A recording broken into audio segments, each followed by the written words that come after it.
تو اس کی دینداری کا اعتبار کرتے ہوئے بہرحال ہم وہ جانور خرید سکتے ہیں، اس کی اجازت ہے۔ عام بیوپاریوں سے جو ہے وہ ہم 2 دانت اگر نہیں ہے جانور کے تو جانور نہیں خریدیں گے، اس کی اجازت نہیں ہے۔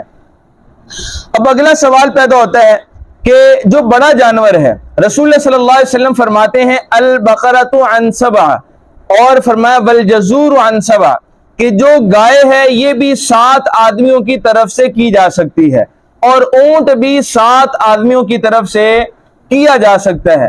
تو جو مشترکہ جانور ہے بھائی، اس میں یاد رکھیں اس کی چند شرائط ہیں۔ وہ شرائط یہ ہیں کہ اگر آپ کسی مشترکہ جانور میں حصہ ڈالنا چاہتے ہیں تو سب سے پہلے آپ یہ تسلی کر لیں کہ جتنے لوگ اس جانور میں حصے دار ہیں ان سب کا عقیدہ درست ہو۔ ان کا عقیدہ کیا ہے؟ ان کا عقیدہ درست ہو۔ کوئی بھی غیر مسلم اس جانور میں شریک نہ ہو، کوئی بھی قادیانی یا مرزائی اس جانور میں شریک نہ ہو۔ اگر ایک بھی حصہ دار ایسا اس میں شامل ہو گیا تو پھر کسی کی بھی قربانی یہ نہیں ہوگی بھائی، اس لیے اس بات کو اچھے طریقے سے سمجھ لیجئے۔ دوسرا یہ ہے کہ مشترکہ جانور جب آپ اس میں حصہ ڈالنے جا رہے ہیں تو پھر یہ تسلی کر لیں کہ کسی بھی حصے دار کی جو نیت اور ارادہ ہے وہ محض گوشت حاصل کرنا نہ ہو، بلکہ قربانی کرتے ہوئے جو نیت اور ارادہ ہے وہ کیا ہونا چاہیے؟ محض اللہ تعالیٰ کی رضا۔ اگر کسی ایک حصہ دار کی بھی نیت وہ گوشت کی ہے تو بھائی یاد رکھیں کسی کی بھی قربانی جائز ہے، کسی کی قربانی قبول نہیں ہوگی۔ اس لیے یہ مناسب ہے کہ جب آپ ذبح کرنے لگیں تمام جو آپ کے بھائیوال ہیں تو ان سب کو وہاں پہ اکٹھا کر لیں اور چھوٹی سی وہاں پہ تعلیم ہو جائے اور ان کی نیت کی درستگی جو ہے وہ ہو جائے تو یہ بہت عمدہ بات ہے۔ اسی طرح معزز سامعین ایک مزید سوال یہاں پہ پیدا ہوتا ہے کہ مرحومین کی طرف سے، میت کی طرف سے قربانی کرنا کیسا ہے، یا رسول اللہ صلی اللہ علیہ وسلم کی طرف سے قربانی کرنا کیسا ہے؟ معزز سامعین کسی بھی میت کی طرف سے قربانی کرنا جائز ہے، آباء و اجداد والدین کی طرف سے بھی قربانی کرنا جائز ہے۔ اسی طرح رسول اللہ صلی اللہ علیہ وسلم کی ذات مقدسہ مطہرہ کی طرف سے بھی قربانی کی جا سکتی ہے۔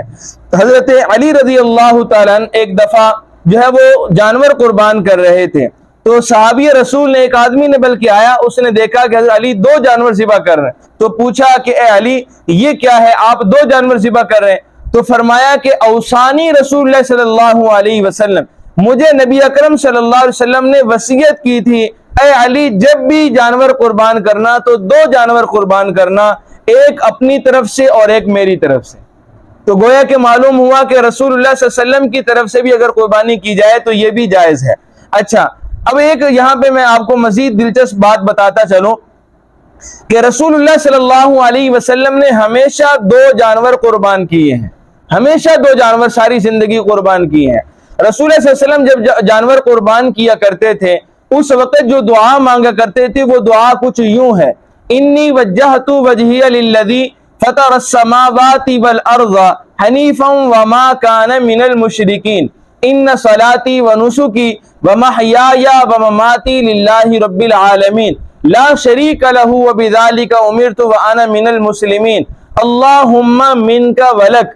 اور پھر فرماتے تھے اے اللہ یہ جو جانور ہے یہ قربانی یہ عن محمد و امتی ہی، یہ میری طرف سے ہے اور میری امت کے ان افراد کی طرف سے ہے جو جانور قربان نہ کر سکیں گے، جو قربانیاں نہیں دے سکیں گے، اپنی فقر کی وجہ سے، اپنے احتیاط کی وجہ سے، اپنی مسکنت اور غربت کی وجہ سے ہمیشہ حضور ان کی طرف سے قربانی کرتے رہے۔ تو ہمارا بھی حق بنتا ہے کہ جہاں ہم اپنی قربانی کریں تو ساتھ رسول اللہ صلی اللہ علیہ وسلم کی بھی ایک قربانی ہو جانی چاہیے۔ تو اس دفعہ کون ارادہ کرتا ہے کہ نبی اکرم صلی اللہ علیہ وسلم کی طرف سے بھی وہ قربانی کرے گا؟ ذرا ہمت کر کے دی۔